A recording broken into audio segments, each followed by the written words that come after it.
Hi everyone, this is the second video in the Voices from the Killing Jar, Trauma, and the Composer-Vocalists series. In this video, we're going to be talking about modern-day composer-vocalists. Let's begin by talking about Pamela Z. In the last video, we talked about Meredith Monk's looping techniques. Few composers were as influenced by this as Pamela Z. Here's an excerpt from Pamela Z's biography. Pamela Z is a composer, performer, and media artist who works primarily with voice, live electronic processing, sampled sound, and video.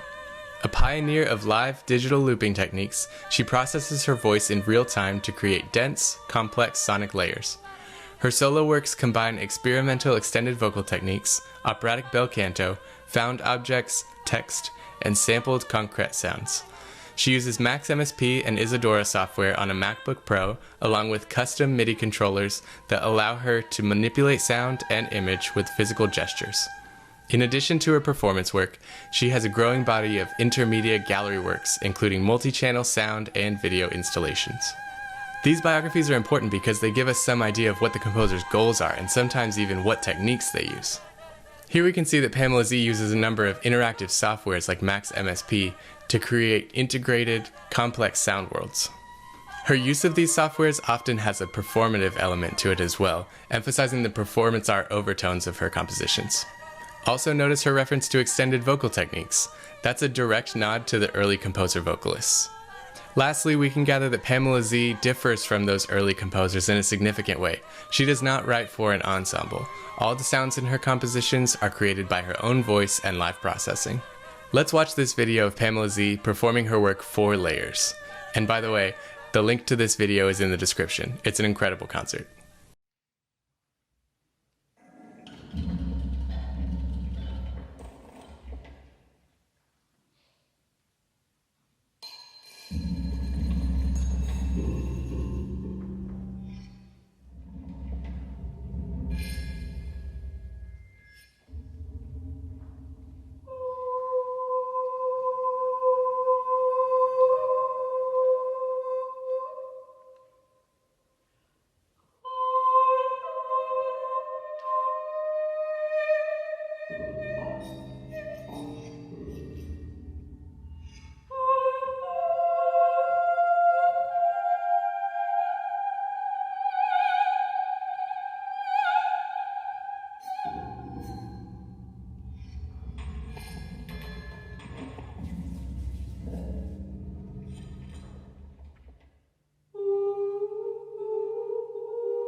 So watching these videos, I'm totally engaged. Like, this could become my new obsession.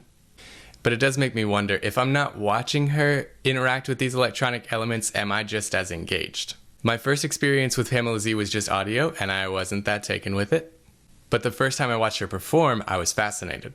So now I'm asking myself, do the visual elements make or break the piece for me? If we divorce the performance art from the performative aspects, is the sound being produced still enough to keep me entertained and engaged? I'm not totally sure, it's just something I'm thinking about right now. Because of her connection with Meredith Monk and her interest in looping, she's often seen as being loosely connected with minimalism. Agata Zubel is another composer whose abilities in interpreting contemporary music are matched by her compositional abilities. Zubel is a favorite of The New Yorker's Alex Ross, which is a pretty strong endorsement.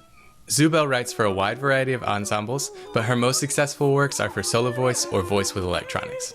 Zubel's music is heavily influenced by modernism, especially by composers from her native Poland, like Lutoslawski, Penderecki, and Górecki.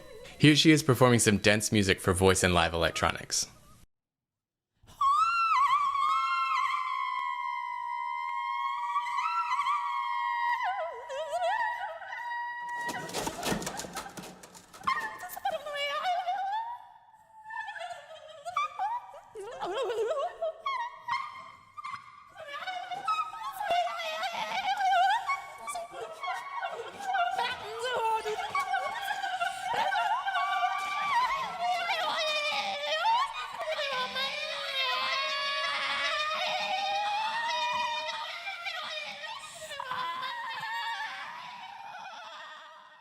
And here she is performing her award-winning work, Not I.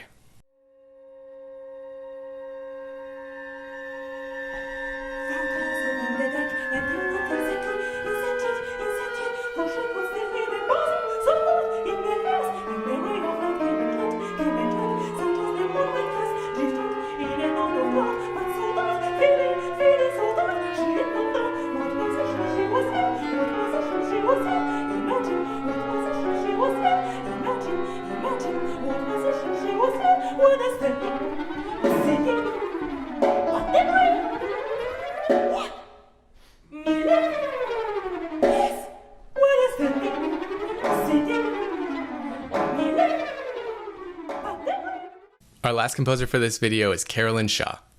Shaw is a young Columbia grad who shocked literally everyone when she won the Pulitzer Prize at the age of 30. Let's start by listening to her do her thing. Would a song by any other name sound as sweet and true?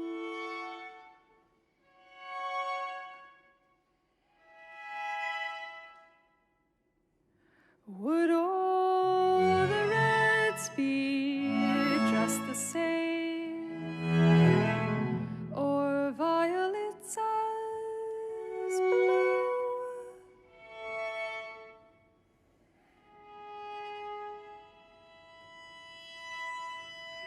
If you were gone, would words still flow, and would they rhyme with you?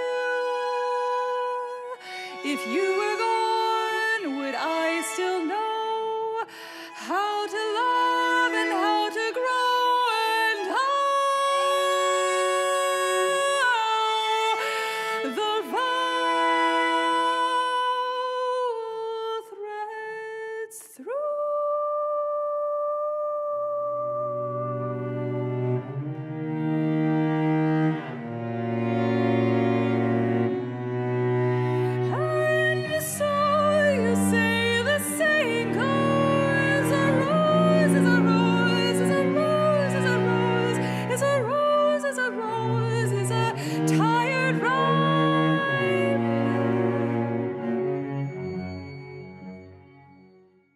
Shaw is the youngest composer ever to win the Pulitzer Prize, which she won for her piece Partita for 8 Voices. I'm sure many of you are already familiar with this work, but you may not be familiar with how it fits into the narrative of contemporary composition. This is a significant work because of the way it makes the extended vocal techniques interesting, accessible, and attractive. This work was written for the ensemble Roomful of Teeth, a contemporary vocal ensemble in which Carolyn Shaw sings, making her a composer-vocalist. This piece is also significant for the way that it blends these extended vocal techniques with a post-minimal aesthetic. Each of the movements is also written in a Baroque dance form. How very postmodern of her. You can hear the influence of early minimalist works like Einstein on the Beach, as well as Meredith Monk and other post-minimal composers. These three women are continuing to push the boundaries of the human voice, and they're bringing extended vocal techniques to the foreground of contemporary classical music. Alright everybody, that's it for this video. Check out the supplemental videos in the description. Thank you for watching, and I'll see you soon.